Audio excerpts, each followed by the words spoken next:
नमस्कार, आप सभी का स्वागत है आपका अपना YouTube चैनल नाद वाटिका पे। आज हम लोग 25 प्रश्न का डिस्कस करेंगे। तो दोस्तों, वीडियो को लाइक सब्सक्राइब करें, शेयर करें। तो चलिए शुरू करते हैं आज का प्रश्न। आज हम लोग सबसे पहला प्रश्न पढ़ेंगे, जिसमें कि है प्रश्न में शिखर ताल में कितने विभाग होते हैं। शिखर ताल में कितने विभाग होते हैं। तो शिखर ताल में मात्रा जो होती है, मात्रा की संख्या 17 होती है। मात्रा 17 होती है। विभाग इसमें 4 होते हैं, 4 विभाग होते हैं। ताली इसमें शिखर ताल में ताली होती है 1, 13, 15 पे ताली होती है। खाली 7 पे होती है, खाली 7 पे होती है। इसका विभाग जो होता है 6, 6, 2, 3 मात्रा का विभाग होता है शिखर ताल में। तो शिखर ताल में कुल विभाग 4 होते हैं। ऑप्शन नंबर बी सही है। 2 नंबर प्रश्न है, किस ताल में 16 मात्राएं होती है। किस ताल में आड़ा 4 ताल, दीपचंदी ताल, पंजाबी 3 ताल, झप ताल। आड़ा 4 ताल जो होती है 14 मात्रा की होती है और दीपचंदी ताल भी 14 मात्रा की होती है और झप ताल 10 मात्रा की होती है। पंजाबी 3 ताल 16 मात्रा की होती है। पंजाबी 3 ताल 16 मात्रा होता है और विभाग इसमें विभाग 4 होते हैं। ताली 1, 5, 13 पे ताली होता है और खाली जो होता है 9वीं पे खाली होता है। तो पंजाबी 3 ताल ऑप्शन नंबर सी सही है। 3 नंबर प्रश्न है, दोनों निषादों का प्रयोग निम्नलिखित में से किस राग में किया जाता है। दोनों निषादों का प्रयोग निम्नलिखित में से किस राग में किया जाता है। मियाँ मल्हार, मारू बिहाग, मारवाड़, मधुबंती। तो मियाँ मल्हार जो राग है, मियाँ मल्हार, इसमें दोनों निषाद का प्रयोग करते हैं। मियाँ मल्हार राग में काफ़ी थाट जन्य राग है, काफ़ी थाट का राग है। इसमें वादी संवादी इस राग का, वादी संवादी इस राग का षडज और पंचम होता है। संपूर्ण साडव इसकी जाति होती है, संपूर्ण साडव जाति की राग होती है। अवरोह में धैवत को वर्ज करते हैं, अवरोह में धैवत वर्ज होता है इस राग में। कहीं कहीं पे मासा भी इसका वादी संवादी देखने को मिलता है। इसमें दोनों निषाद का प्रयोग करते हैं। गंधार कोमल प्रयोग किया जाता है। काफ़ी थाट का राग है तो गंधार कोमल प्रयोग होता है और दोनों निषाद का प्रयोग होता है। दोनों निषाद का प्रयोग इस राग में किया जाता है। तो मियाँ मल्हार ऑप्शन नंबर ए सही है। 4 नंबर प्रश्न है, देसी संगीत के 4 वर्गीकरण कौन से होते हैं। ग्राम राग, उपराग, भाषा, विभाषा, गृह अंश, न्यास, अपन्यास, रागांग, भाषांग, क्रियांग, उपांग। आविर्भाव, तिरोभाव, अल्पत, बहुत।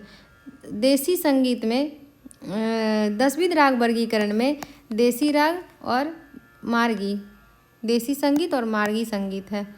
मार्गी संगीत, मार्गी संगीत और देशी संगीत, देशी संगीत।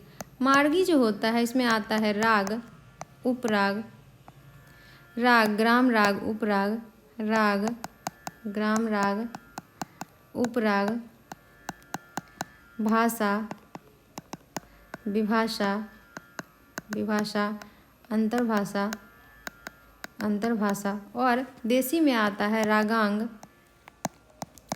रागांग, भाषांग, भाषांग और क्रियांग, उपांग। तो ऑप्शन नंबर सी है रागांग, भाषांग, क्रियांग और उपांग। ऑप्शन नंबर सी सही है। 5 नंबर प्रश्न है, लावनी में किस ताल का प्रयोग किया जाता है। लावनी नृत्य जो है वह महाराष्ट्र की है, महाराष्ट्र की लावनी नृत्य है। इसमें कहरवा ताल प्रयोग किए जाते हैं। ऑप्शन नंबर बी सही है। 6ठा नंबर प्रश्न है, किस घराने में नाधी धीना बोल बजाया जाता है। तो नाधी धीना बोल जो बजाया जाता है अजरारा में बजाया जाता है, अजरारा घराना में बजाया जाता है। मुख्य घराना होते हैं, तबला का जो मुख्य घराना होता है 6 घराना होता है। 6 घराना में दिल्ली, लखनऊ, फर्रुखाबाद, बनारस,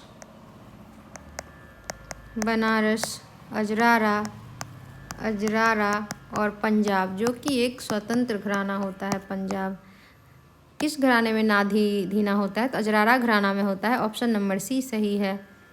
7 नंबर प्रश्न है, सूत की क्रिया किस बात पर होती है? तो सूत की क्रिया सितार पे बजाई जाती है। सितार पे जैसे कि सूत, मींड, जोर, झाला, जमजमा। प्रश्न पूछा जाता है कि जमजमा किस पे बजाया जाता है, गत किस पे बजाया जाता है, ऐसा प्रश्न एग्जाम में देखने को मिलता है। तो सूत, मींड, जोड़, झाला, जमजमा, गत, बाज, ये सारे सितार पे बजाए जाते हैं। तो सूत की क्रिया सितार पे होती है। ऑप्शन नंबर डी सही है। 8 नंबर प्रश्न है, कर्नाटक पद्धति में शुद्ध प्रश्न छूटा हुआ है, शुद्ध गंधार को क्या कहते हैं? तो गंधार, अंतर्गंधार, षट्श्रुति, ऋषभ, साधारण गंधार। कर्नाटक पद्धति में शुद्ध गंधार को क्या कहते हैं? तो सा, कोमल रे, शुद्ध रे, ग, कोमल ग, शुद्ध ग, मा, तीव्र मा। उसके बाद आता है पंचम, सारे ग, म, प, कोमल ध, शुद्ध ध। उसके बाद कोमल निषाद, शुद्ध निषाद, कोमल निषाद, शुद्ध निषाद। षडज को षडज बोलते हैं। कोमल ऋषभ को शुद्ध ऋषभ ही बोलते हैं। और शुद्ध ऋषभ को शुद्ध गंधार बोला जाता है। शुद्ध गंधार। और चतुश्रुतिक रे। कोमल गंधार को साधारण गंधार बोला जाता है, या फिर षट्श्रुतिक रे। शुद्ध गंधार को अंतर गंधार बोला जाता है। अंतर गंधार बोला जाता है।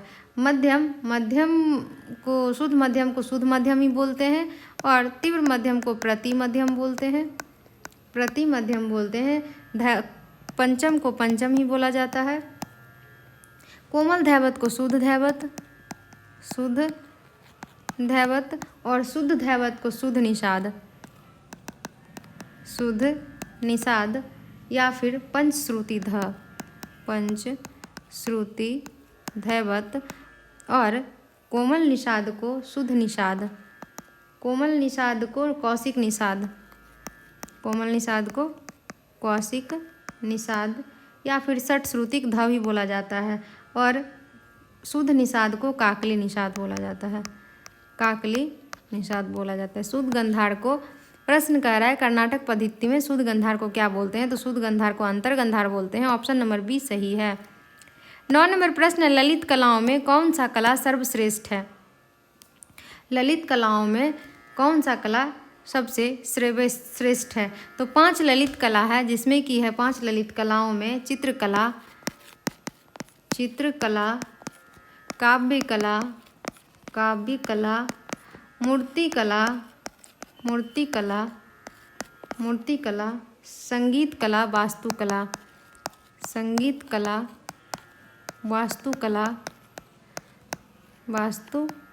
तो संगीत कला को सर्वश्रेष्ठ माना गया है। तो ऑप्शन नंबर ए संगीत कला सही है। 10 नंबर प्रश्न है, स्वर कितने प्रकार के होते हैं? अगर हम चलन की दृष्टि से देखें तो स्वर 2 प्रकार के होते हैं, चल स्वर और अचल स्वर।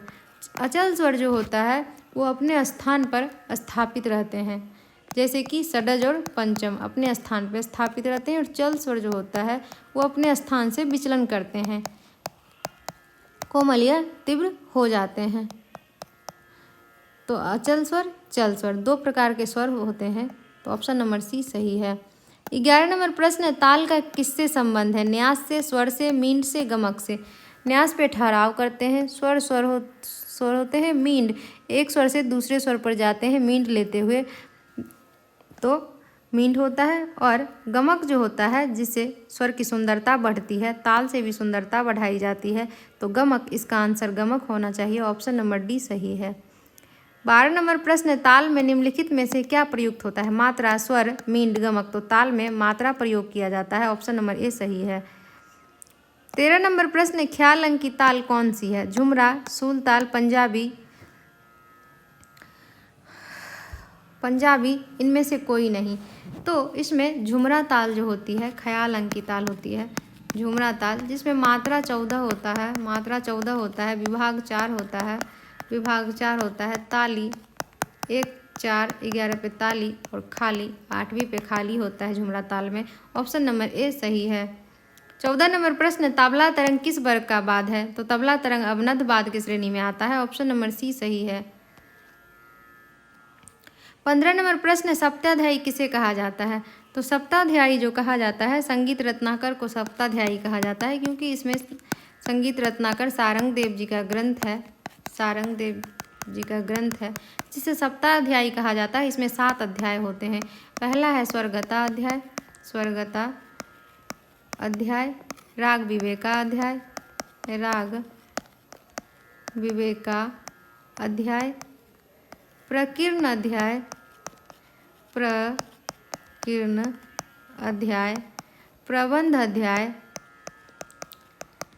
प्रबंध अध्याय और 5वां है ताल अध्याय।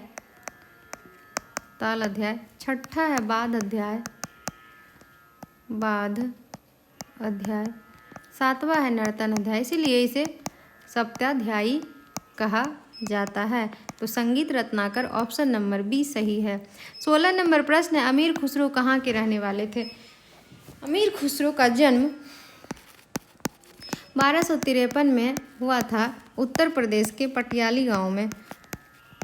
पटियाली नामक स्थान पे इनका जन्म हुआ था। पिता इनके पिता का नाम था अमीर मोहम्मद सैफुद्दीन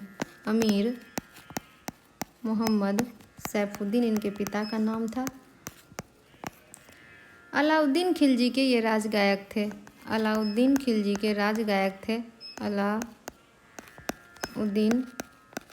के दरबारी गायक थे, राजगायक थे। ऐसा कहा गया है कि इनके समकालीन एक दक्षिण के संगीतज्ञ थे गोपाल नायक। कहा गया था कि अमीर खुसरो और गोपाल नायक में क्या हुआ था कि एक बार प्रतियोगिता हुआ था, जिसमें कि छल कपट से अमीर खुसरो ने गोपाल नायक को हरा दिए थे। अमीर खुसरो के गुरु हैं निजामुद्दीन औलिया। इनके गुरु हैं निजामुद्दीन औलिया इनके गुरु हैं। अमीर खुसरो तबला के सितार के आविष्कारक भी माने जाते हैं, छोटा ख्याल के आविष्कारक माने जाते हैं अमीर खुसरो। तो अमीर खुसरो का जन्म उत्तर प्रदेश में हुआ था। ऑप्शन नंबर ए सही है। 17 नंबर प्रश्न है, भातखंडे पेशे से क्या थे? तो भातखंडे जी पेशे से वकील थे। 1883 में इन्होंने BA किए थे और 1890 में इन्होंने ये वकालत का एग्ज़ाम उत्तीर्ण किए थे। इनका जन्म 10 अगस्त 1860 बालकेश्वर में हुआ था,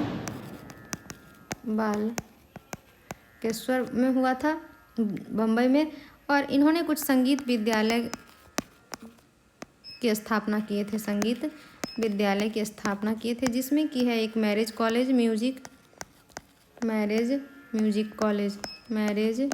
म्यूजिक कॉलेज जो कि भातखंडे संगीत महाविद्यालय लखनऊ है।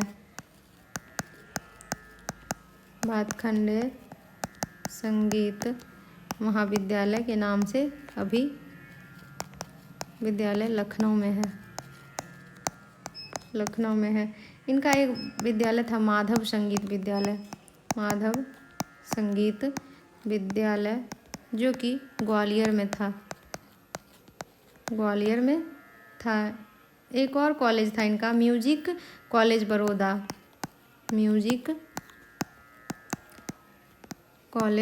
बड़ौदा।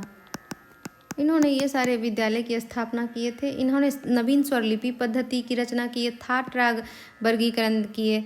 तो इन्होंने एक पेशे से वकील थे। तो ऑप्शन नंबर बी वकील सही है। 18 नंबर प्रश्न है, राग खमाज किस गायकी के लिए अधिक उपयुक्त होता है? तो बड़ा ख्याल, छोटा ख्याल, ठुमरी, टप्पा। ठुमरी जो होता है वह खमाज, देश, तिलक कामोद,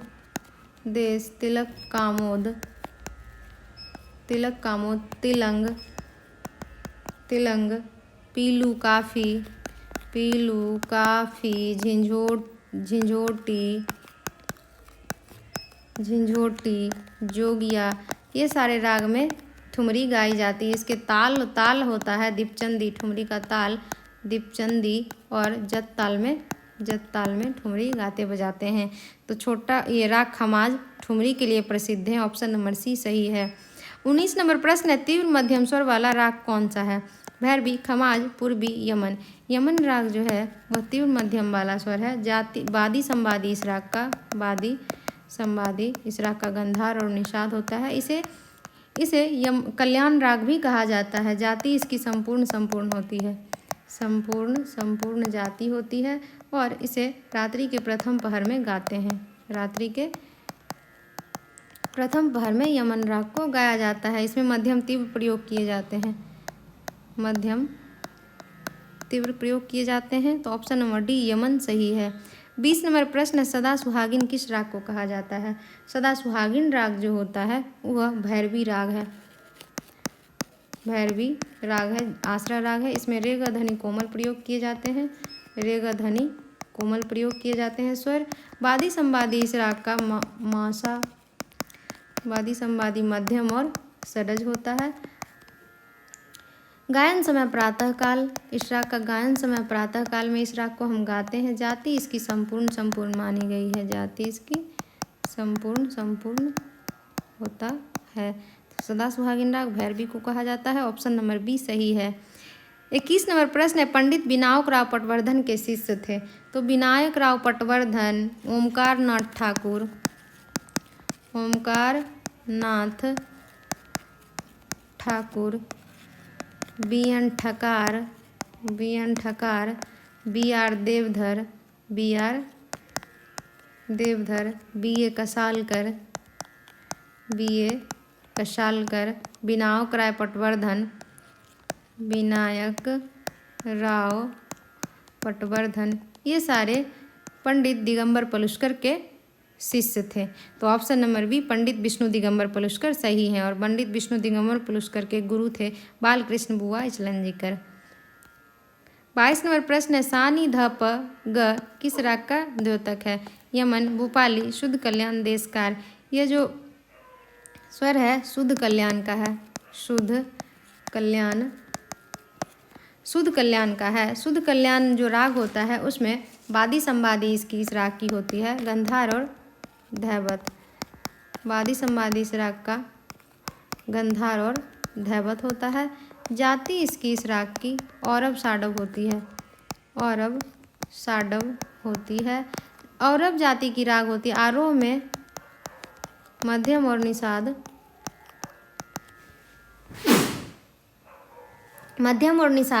वर्ज करते हैं, और अवरोह में मध्यम वर्ज किया जाता है। निषाद का अल्प प्रयोग किया जाता है, निषाद का अल्प प्रयोग होता है। रात्रि के प्रथम पहर में इसे गाते हैं, शुद्ध कल्याण को रात्रि के प्रथम पहर में गाते हैं। तो ऑप्शन नंबर सी शुद्ध कल्याण सही है। 23 नंबर प्रश्न है, तानसेन की गायकी का नाम है। तानसेन की गायकी का नाम, तानसेन का असली नाम तन्ना मिश्रा था, असली नाम तन्ना मिश्रा था। और पिता इनके मकरंद पांडे थे,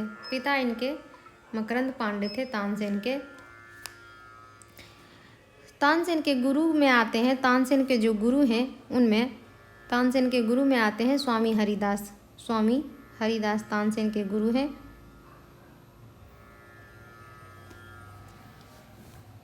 स्वामी हरिदास तानसेन के गुरु हैं। पत्नी इनकी थी, पत्नी मृगनयनी थी,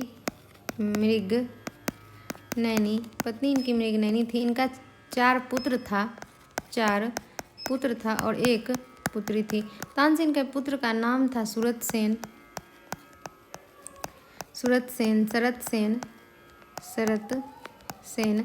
तरंग सेन और बिलास खां। पुत्री इनकी थी सरस्वती। इन्होंने कुछ राग का भी आविष्कार किए, जैसे कि दरबारी कान्हरा, मियाँ की सारंग, मियाँ की तोरी, तोरी और मियाँ मल्हार। मियाँ मल्हार ये सारे राग के आविष्कार किए उन्होंने। तानसेन का गायकी का नाम था ध्रुपद। ऑप्शन नंबर ए सही है। 24 नंबर प्रश्न है, तराना गायन के लिए सर्वप्रसिद्ध नाम है। तराना गायन बड़े गुलाम अली खां गाते थे। बड़े गुलाम अली खां तराना और ख्याल और ठुमरी गाते थे। ख्याल के बाद तराना भी गाया जाता है। बड़े गुलाम अली खां तराना के गायक थे। ऑप्शन नंबर ए सही है। 25 नंबर प्रश्न है, रेशा धनिशा किस राग का अंश है? तो यह अराना राग का है। अराना राग का है। थाट इसकी असावरी थाट की राग होती है अराना। बादी संवादी षड्ज और पंचम होता है अराना का। अराना राग का जाति होती है साडव संपूर्ण जाति होती है।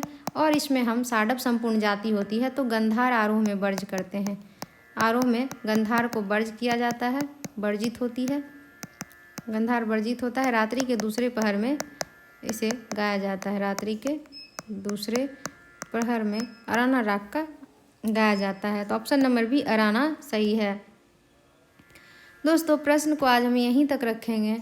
लाइक सब्सक्राइब जरूर करें, ज़्यादा से ज़्यादा शेयर करें, सब्सक्राइब जरूर करें, दोस्तों में शेयर करें। धन्यवाद।